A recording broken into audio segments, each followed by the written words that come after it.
in and then we'll get started.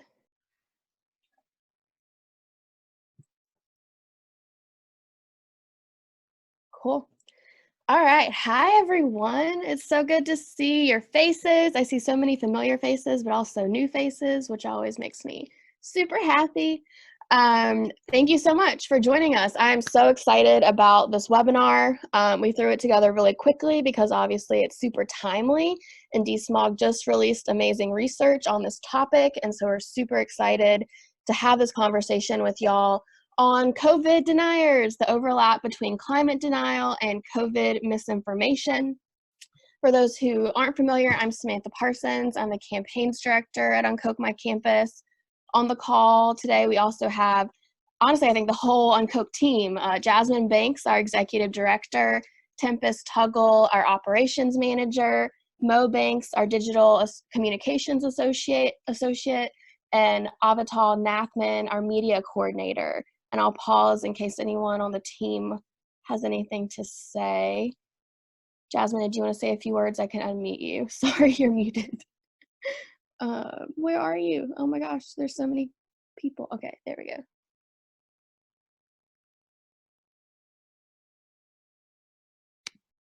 All right, can you hear me? Yes.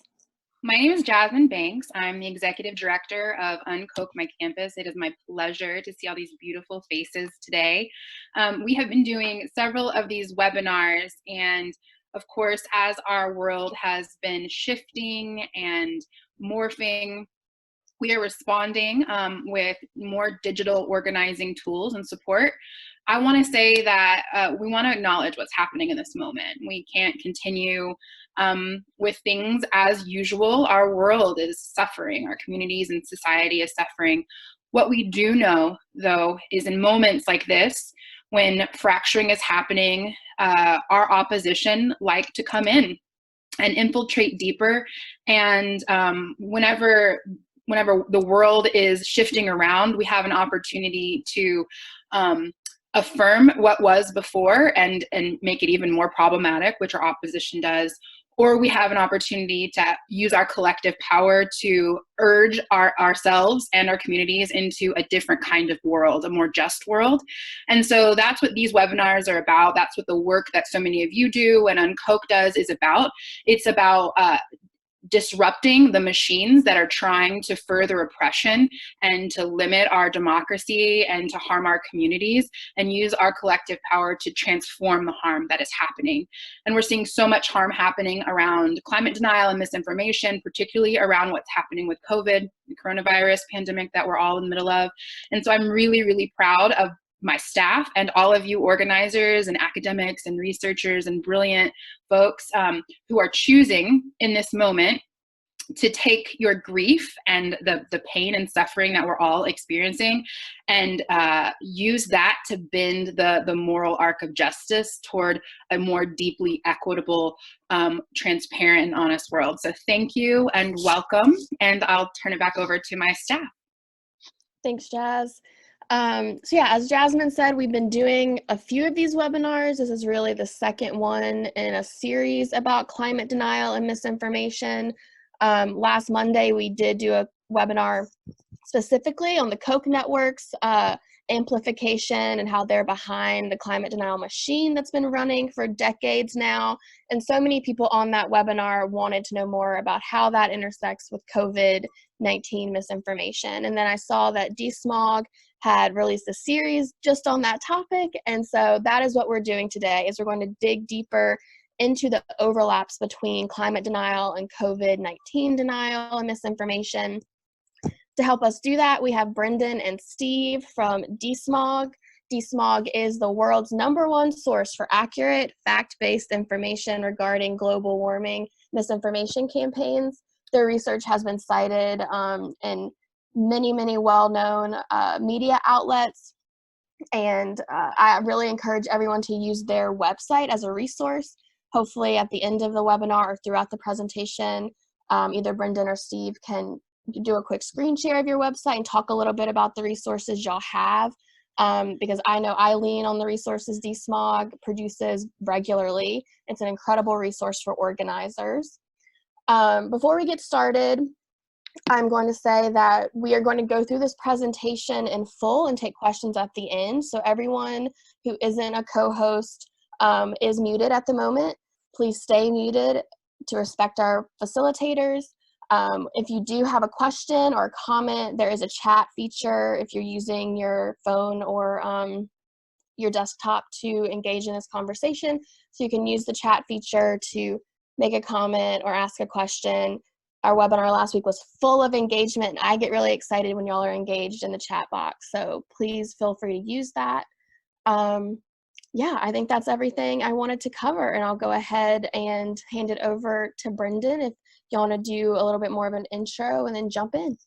Sure, sounds great. Thanks for having us, and we're really pleased to see everybody here. This is a wonderful crowd. And I see Connor Gibson on here as well, who did give a great presentation. I hope a lot of you are able to see last week. So this will be a follow-up to that in some way, in many regards, because Connor's been at this for a really long time as well, tracking the Koch network and their influence on our democracy. So I'll do a quick screen share just to show the DSMOG site a little bit, do a little spin around and show the COVIDeniers report, and then we'll get into the details. And I'm going to talk about sort of the overall sort of structure and what motivated us to get into the report and look into this overlap, and also give a few examples of the Koch, the particularly egregious examples of Koch-funded or connected folks who have been spreading COVID misinformation as well. And then turn it over to Steve, who's going to talk a bit more in depth about the Koch overlaps, in particular with the Liberate and Reopen movements efforts to, let people out before scientists say we're ready for that. So I'll share real quick just to give a little spin around DSMOG. And hopefully everybody's familiar with our website, but we sort of a hybrid model between investigative journalism and sort of deep investigative research resources that are here for everybody to use, and we hope you do. So our disinformation database covers over 700 individuals and organizations that have been responsible over the decades for spreading misinformation about climate science and attacks on environmentalists. And then you can also find our Koch network database, which is a newer project we released last year in concert with Koch Docs that profiles individuals and organizations, again, that with a bit more of a focus on their connection to Koch industries and their role in Koch-funded activities. And then our new COVIDeniers report lives here. And then, of course, all our investigative journalism, the main part of the blog, including this incredible blockbuster that I won't tell you about, but encourage you to read about threats to oil and gas industry workers from radiation. So dive into the report real quick and just give us a quick spin, and then we can switch over to the slideshow. But basically, DSMOG was intrigued when we started seeing this misinformation around the coronavirus start to spread. And at first it started as a sort of a bunch of people sort of downplaying the risk, saying, oh, this will be no worse than the flu, or saying, this will be over shortly. This is just the green. Oh, this was another great thing, or not great, but and I'll go into the details. But several folks were talking about how this was like, the environmentalist dream to see the economy shut down like this, and just spreading really nasty misinformation and distractions, right, from what we see throughout. So in the series, I'll just give a quick spin. We broke it down into themes, because after spending weeks of digging into this like cesspool of denial and disinformation, we realized we had gathered over 300 pages of information in a Google Doc, and it was just too unwieldy. So we decided that it would be best if we split it out sort of by theme. So in the report, you'll see things sort of broken out by these 10 different themes, as well as an executive summary just overlaying some of the highlights. So I can stop sharing actually now, and Sam, if you want to start the slide show, I can just talk a bit about some of our findings. But just I'll lead off by saying what most of you know, of course, which is that the Koch network has spent the past 50 years building up this infrastructure of misinformation and architecture to spread industry-funded information and attacks on science. And and other ways to undermine democracy. You know, no matter what the issue is, the Kochs have found a way to inject an ideological approach to confuse the public and make people less trusting in their scientific institutions and in their public agencies and environmental, protections and all, all manner of things across the board, as many of you know. So coronavirus emerged, and unfortunately was, as a result of this apparatus existing globally that the Kochs and others have funded, the ability to spread disinformation quickly, especially in a social media era, we saw this incredible explosion of misinformation. And so we started mapping it, and as I said, we started looking through our database of 700 individuals and organizations and methodically just look through and see which of those characters were spreading misinformation.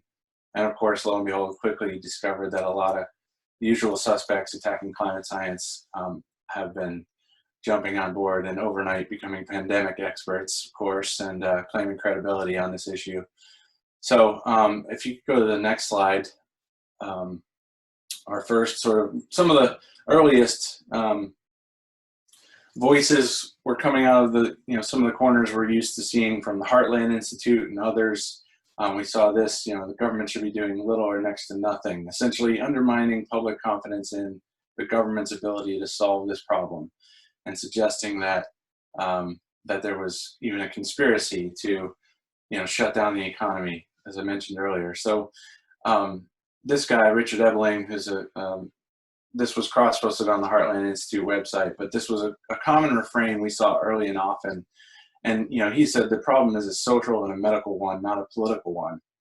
And another Heartland fellow, Justin Haskins, went on their podcast talking about how he thought everything's going to be fine. I really don't think this is going to be a problem 2 months from now.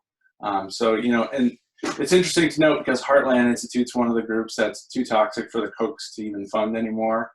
They stopped funding their climate science denial activities, a decade ago, and because they're just too extreme. But of course, Heartland is an ongoing voice of disinformation on all manner of issues, and they have received Koch funding for other issues, including public health initiatives. Or their attacks on government healthcare programs. So, if you go to the next slide,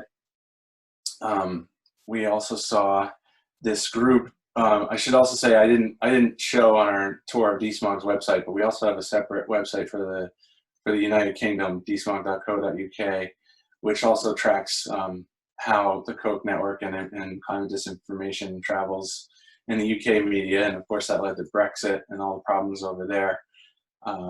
But they have this Koch-funded website and podcast called Spiked over there, and they were also they attack climate science regularly. They promote fracking. They attack environmentalists. And their executive director actually said, this pandemic has shown us what life would be like if environmentalists got their way, and sort of suggested that this was the green dystopia that the left wants us to live in, with no economy and everything shut down. So again, it was this Kochs have funded Spiked with over $300,000 in the last 5 years. And a pretty big amount of that during 2016 when the global effort to elect Donald Trump was happening. I don't have a slide from the Manhattan Institute, but many of you know the Manhattan Institute was the first think tank established in the United States, actually, at the beginning of the build out of the architecture of right-wing think tanks and free market activists. And Manhattan Institute's gotten over $3 million from Koch. And their senior fellow said that even if her odds of dying from coronavirus had suddenly jumped 10,000-fold, she'd happily take those odds over the destruction wrought on the economy from this unbridled panic. So again, Manhattan was spreading this idea that this is too aggressive. The government doesn't have the right to shut down the economy. We need to be able to go about our freedom and make our own choices. So common refrains that, again, this shows the ideological underpinnings of the Koch strategy to undermine public confidence in government and in science, and leave everybody to their own devices and freedom. And that has dangerous implications, particularly as we're seeing now in the pandemic, where we need global science, cooperation. We need a lot of the same things we need to solve the climate crisis. Lots of cooperation, lots of combined efforts between individual action and government leadership. And of course, we need people to trust in that. And this goes against what the Kochs have built their whole empire to do. So they're taking advantage of this crisis to further their long game. Another organization long connected to the Kochs, the Reason Foundation, which has gotten over $4.5 million from Koch entities. Their guy, Ronald Bailey, said on March 4th, which is early days in the pandemic, it will likely, what did he say? It will be particularly like a really, really bad flu season. And at some point, that would be the worst case scenario. So basically saying this is nothing more than the flu. Again, this was an early refrain that was pushed by many. And again, was really dangerous at a time when we needed people to slow down and think. Texas Public Policy Foundation, which I know Connor and others have talked about in the past, again, over $4 million of Koch money. They were tweeting that there's a threat that the cure could be worse than the disease, and that shutting down the economy, could be worse for all of us than coronavirus.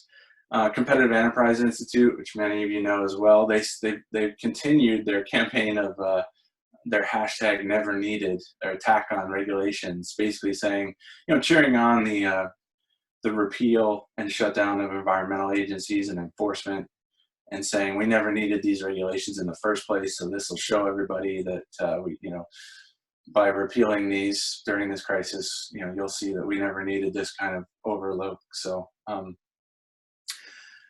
then Steve's going to get in a little more detail about some of the next players, but one person who emerged that many of you might have seen the Washington Post story about Stephen Moore, a longtime Koch stooge, who he compared the Liberate protesters to Rosa Parks and said, these are the freedom fighters of our era, and it was really disgusting. It was actually a video clip that DSMOG found and provided to the Washington Post, and we were pleased to see that they took it and ran with it. But he said, I call these people the modern day Rosa Parks. They're protesting against injustice and a loss of liberties. And so, he's of course influential in the Trump administration. He is, Steve will talk a bit more about him in depth, but this was particularly egregious. But it's something that I know you're going to talk about next week, and that we want to stress is that, we found this just by being on the lookout for Zoom chats and other, ways that the right and the Koch networks are connecting online. And Moore was just talking to, what he thought was a friendly audience of folks, and said that outrageous thing, and ends up on the front page of the Washington Post. And ultimately, our goal with this report and with this work is to show the overlaps and to say, look, this should forever ding the credibility of this cast of characters that already should be questioned for their role in undermining our democracy. But really, what they've done here to downplay or misinform about COVID really ought to be, the last straw for their credibility. And so our goal is to put them on record and to make sure we archived all of this material so that they can't delete their tweets. And, so we spent a lot of time archiving everything, and it would be really helpful to have all of your help on an ongoing basis. If you see stuff like this, please flag it to DSMOG. We'd be happy to preserve it for posterity. And with that, I'll turn it over to Steve to dig in a bit further into the Liberate and other things that Steve's been covering.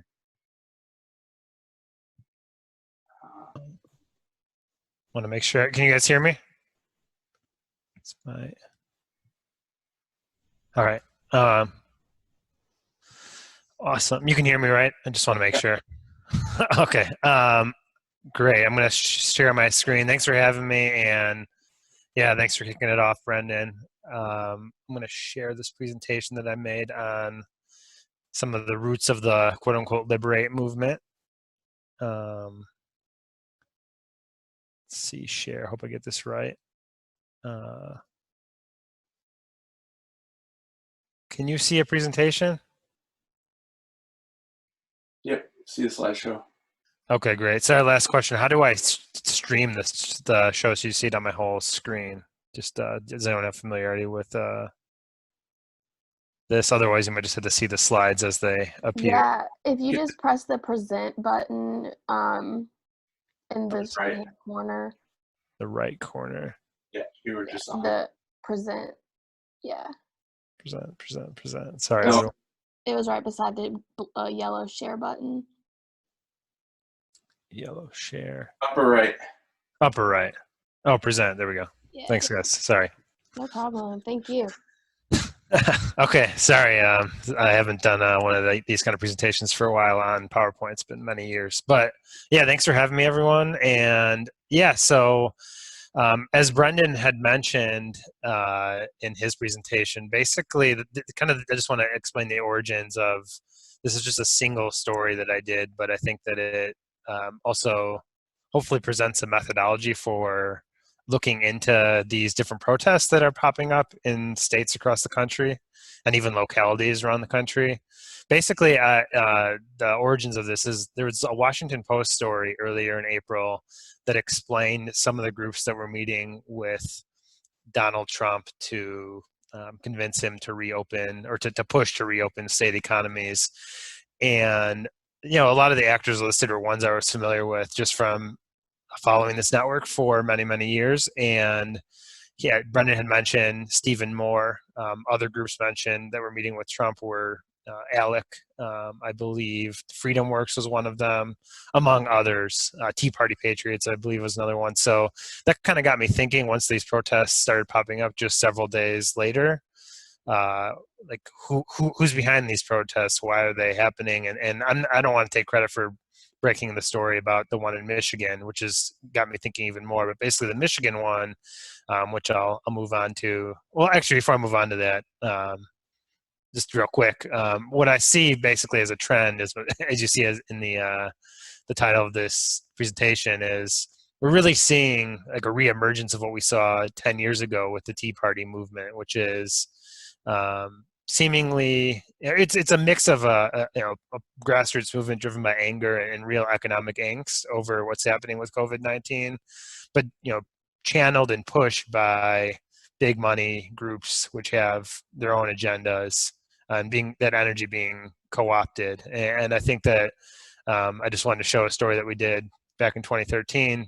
Brendan had tracked down an academic study which showed who created the Tea Party, and that's a definitive study that was done back then. So I recommend people check that one out just to understand some of this deeper history. But I kind of see what's happening now as a reemergence of that in a lot of ways, and I think that in the days and weeks ahead, we'll see kind of more of the money and people behind this machinery that's being built. So, sorry, I had jumped ahead before, but the Michigan protests were really the first huge ones. That was like 3,000 to 4,000 people. They convened at the State House in Lansing, Michigan, and they were, they were calling for the stay-at-home order that was put into place by the governor to end, and the Democratic governor of that state, Gretchen Whitner, and I did not find this is not something I had discovered, and I just want to give some props to the media, which is now reacting to this in ways that they weren't during the Tea Party era. But basically, media outlets were reporting pretty quickly that one of the main groups behind this protest that was called for was the Michigan Freedom Fund, which is funded and bankrolled. I believe a figure I saw was like 98% of their funding, at least in recent years, was provided by the DeVos family. Betsy DeVos, of course, is the Secretary of Education in the United States right now for the Trump administration. Longtime funders of the right-wing apparatus, both sort of in the education space, but more broadly within in the religious right. There's broad overlap between those, and I know a lot of people have made kind of jokes of like, oh, do the people on the conservative right believe that this is sort of like the rapture moment or like the end times, and so that's why they're pushing people out to these protests. I think it does call a little bit into question, given this DeVos funding and their longtime funding of things like teaching creationism in schools and voucher schools, and of course DeVos's big thing as Secretary of Education is calling our public schools, quote unquote, government schools, as a means to push these voucher schools. But anyway, that aside, I think this is important because although Michigan Freedom Fund is not part of this broader apparatus known as the State Policy Network, I thought it was important to bring them into this story because what I saw as the connection between all these protests was the State Policy Network. And so where's the connection in Michigan? It's actually the group called the Mackinac Center for Public Policy, which is also funded by DeVos, and where DeVos comes in once again is as a major funder of the State Policy Network. And then a connection to the Trump administration, going back to that original meeting that I talked about that kind of inspired some of the thinking behind the actors behind the quote unquote Liberate movement. And of course, the Liberate thing was, people might know that as the tweets that Donald Trump did calling for liberation of various states, meaning reopen the economy and denouncing these state shutdowns that have been put into place for public health reasons. But yeah, so the Trump connection related to this goes back to, so what did Mackinac do with their apparatus? They have a news outlet called Michigan Capital Confidential, and they were doing stories kind of like acting as an echo chamber on these protests, and then pointing people to the live stream of this particular protest. And who was doing the live stream? Well, it was none other than Breitbart News, which is a lot of people credit as the machinery that got Trump really into office, that was run by, at that time, by Steve Bannon, who was also working for Trump's campaign. He went on to work for the Trump White House, and that whole machinery is bankrolled by someone known as Robert Mercer, or at least it was.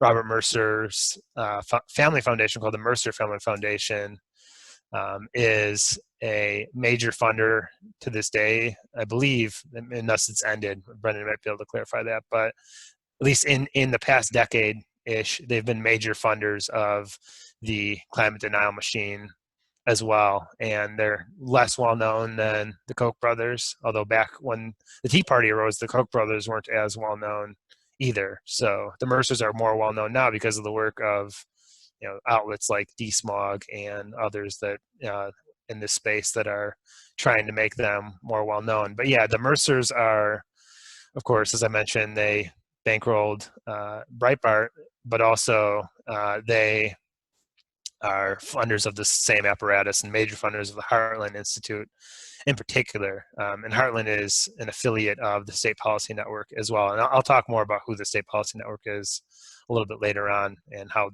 this whole thing fits together. But basically, I think it's just key to understand is the Michigan thing.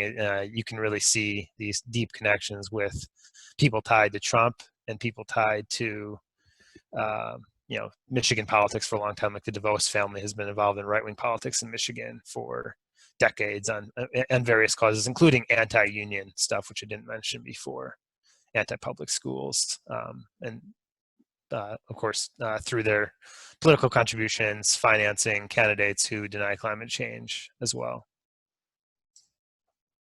I'm just pointing to some work. This is where I work now full-time, the Real News Network, and this is based on a lot of the work that outlets like DSmog and others were doing. But we made a documentary. I wasn't working there at the time, but documentary about this whole machinery that I'm talking about, who brought Trump into the White House. I recommend checking that out.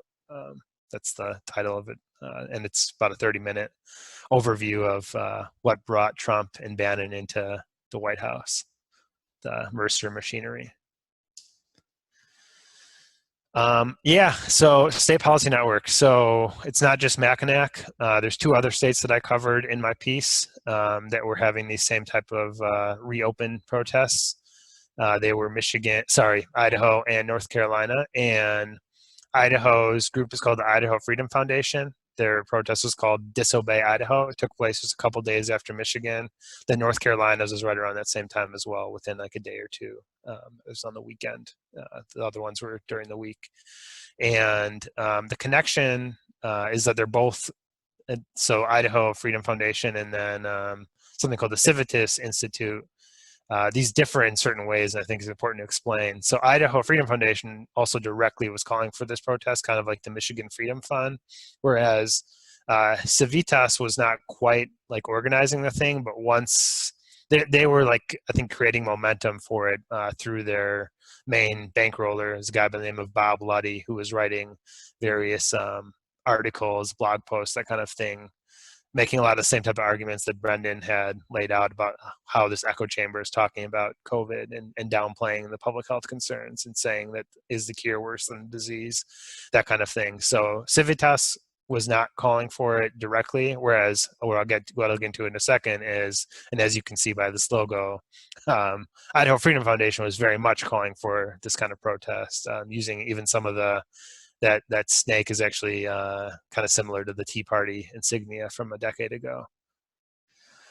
And yeah, just a little bit more detail on Idaho quickly, just to sort of give a case study of how they're talking about stuff, and I'll also show a video in a second quickly. But basically, their executive director of the Idaho Freedom Foundation is a guy by the name of Wayne Hoffman, and he was writing basically calling for this to happen. They were using their social media and their website and stuff to promote this protest. And of course,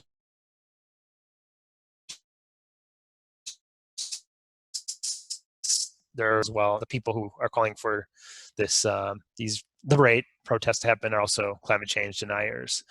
And just to point to what is the Idaho Freedom Foundation and how do they engage with climate change? Well, earlier this year, indeed, they were through Idaho's public education bureaucracy. They were basically fighting against the science standards that are being taught in schools, and they're actually calling for, as you can see, this is actually from one of their presentations. They were disagreeing with the standard of teaching human-driven global warming, and they thought that we should be taught a diversity of thought on climate change. And that's something very common to this network, which I'll get into in a second. It's not just them. They don't stand alone on this. This is a very common thing within this right-wing network, that the State Policy Network and ALEC and stuff.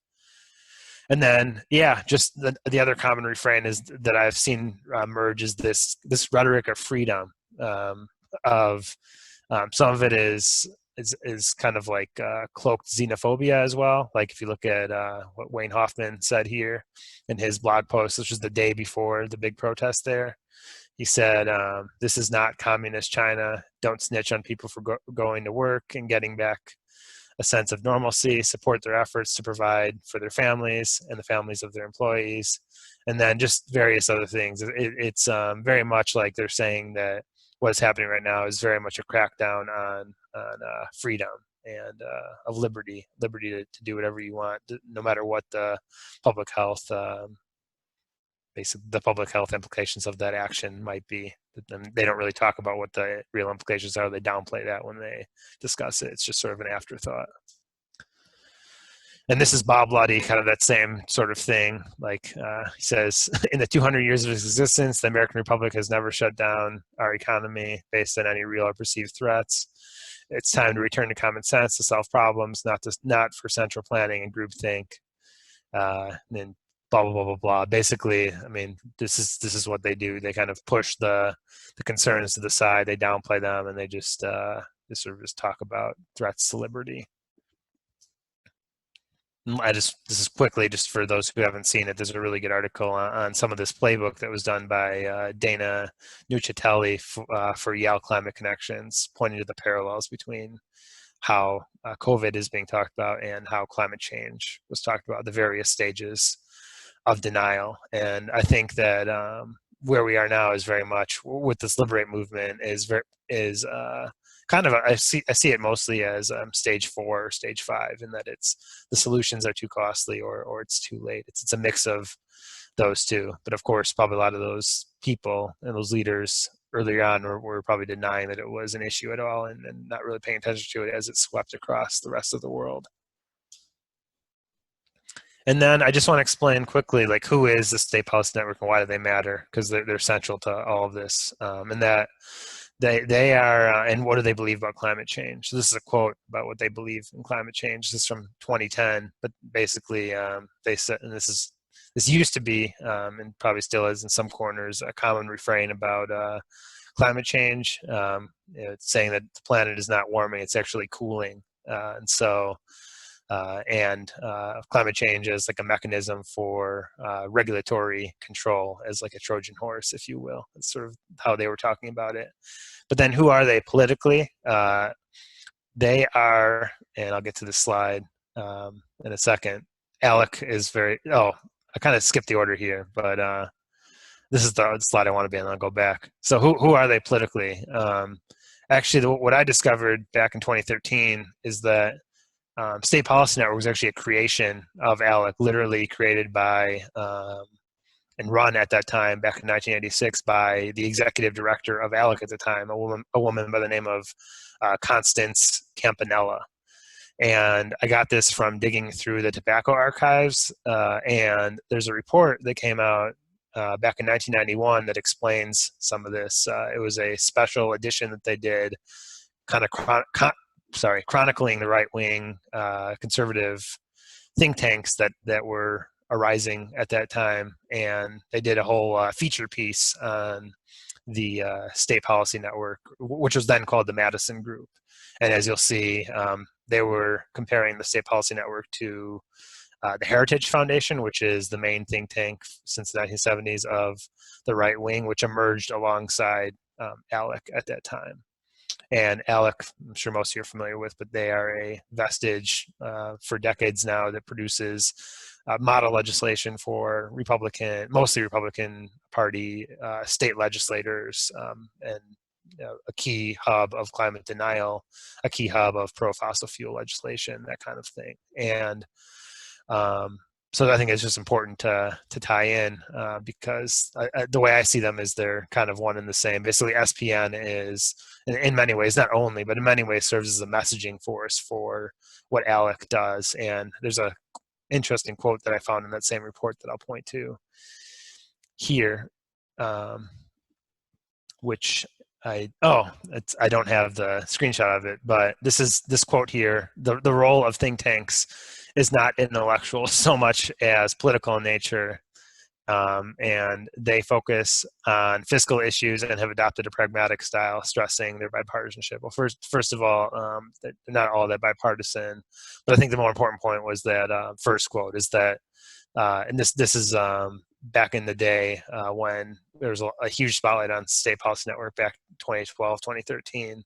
The Center for Media Democracy was referring to the State Policy Network as a quote-unquote stink tanks network. And I think that this quote from this report very much sort of embodies that, is that they're kind of like seen as, they used to be seen a lot more as this kind of reliable node of conservative thought. In actuality, it's a propaganda network for these thoughts, and it was stated pretty clearly in this back in this 1991 edition of the National Committee for Responsive Philanthropy's newsletter. So yeah, I think that kind of sums it up, sort of like how these fit together, but I'm happy to take questions and have a discussion after. So thanks again for letting me tell you about this stuff. Awesome. Thanks so much, Steve.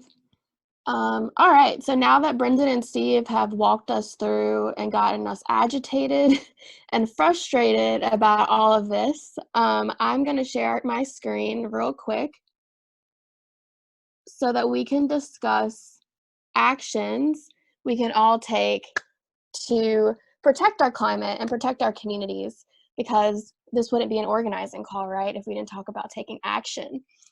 So first and foremost, if you're not familiar with what we've been up to for the past few weeks, Uncoke has been just recently launched on Earth Day a YouTube Go Green campaign.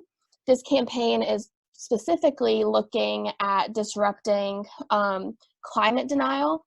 A recent report demonstrates that YouTube is profiting and amplifying climate denial online and driving millions of people to watch climate denial videos on their platform. And so we're calling on YouTube to improve their recommendation algorithm by taking those climate denial videos out of the algorithm, and to stop allowing advertisements on climate denial videos, because then because by allowing advertisements on those videos, YouTube is both profiting from them themselves, but also helping the climate deniers profit.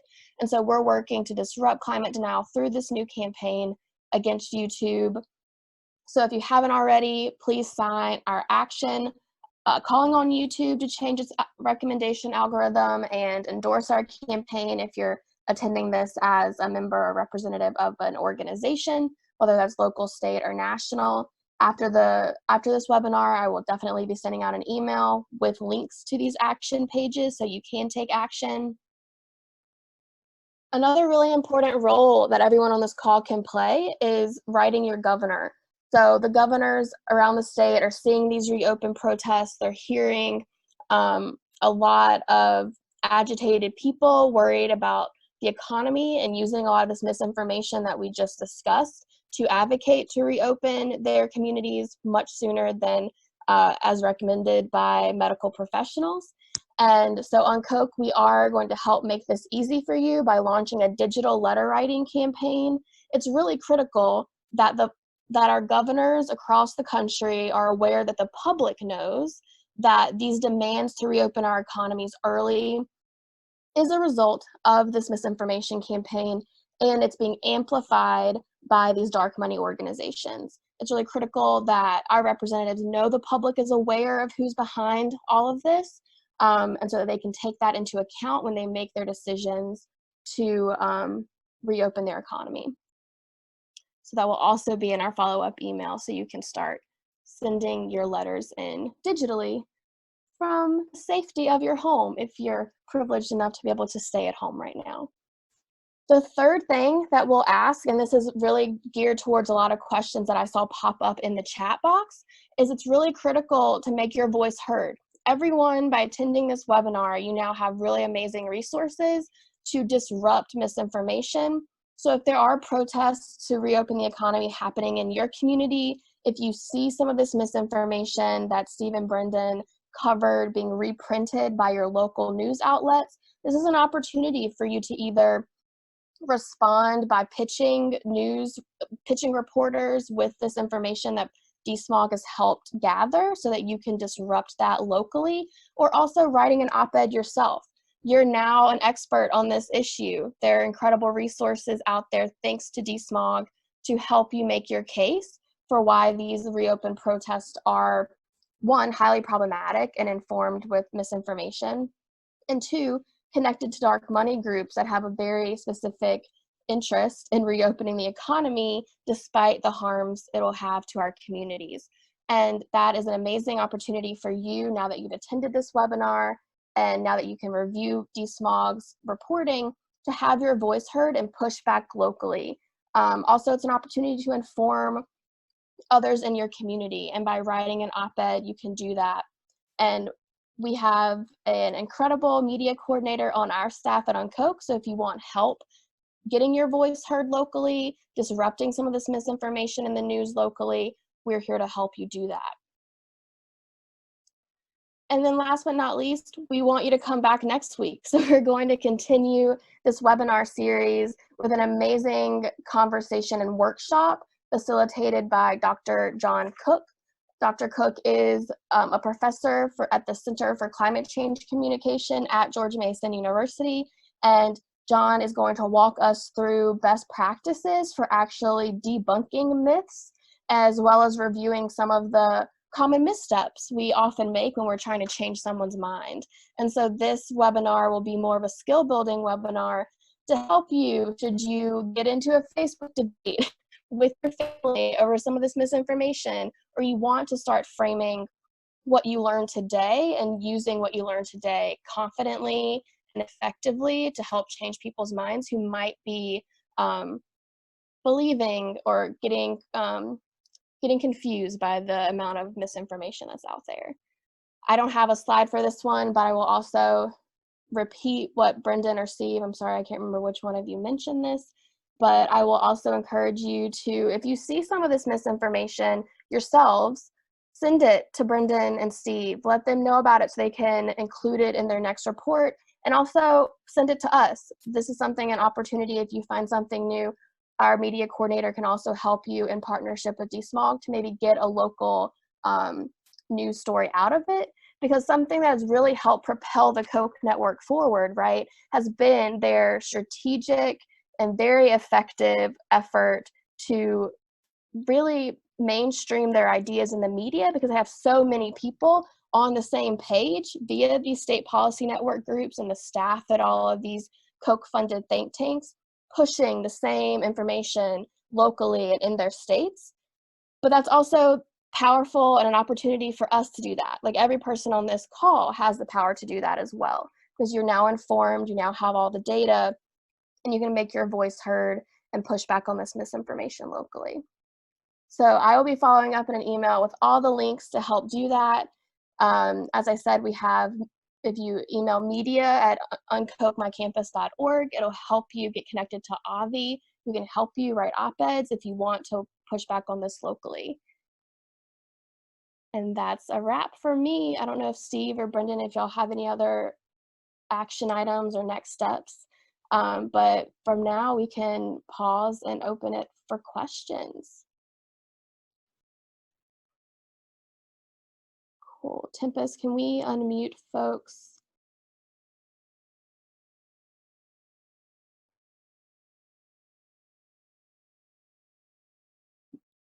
I see Rod has his hand raised.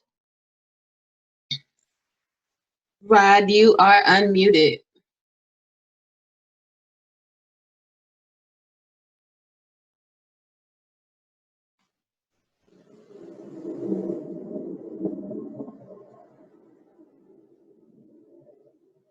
Can you hear us, Rod?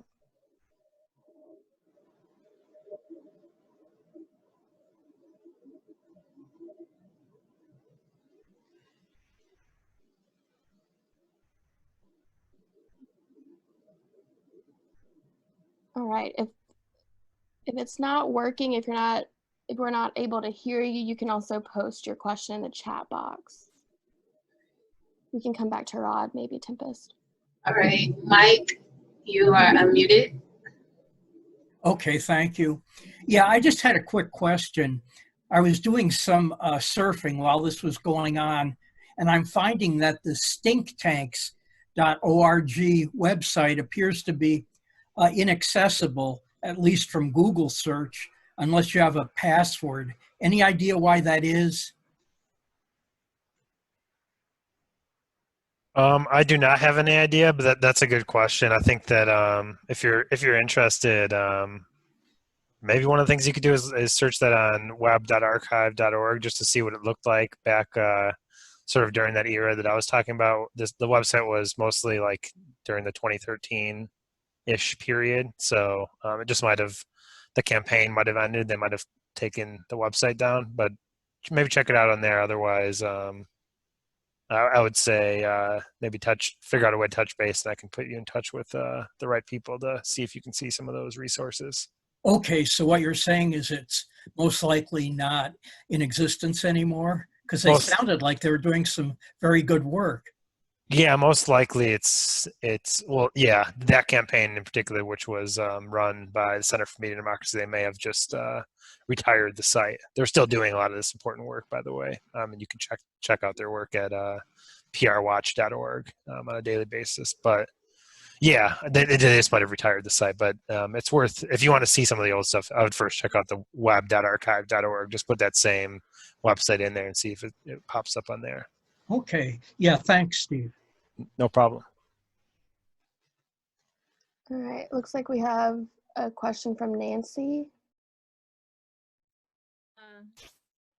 Hey. Hi, everyone. I just want to thank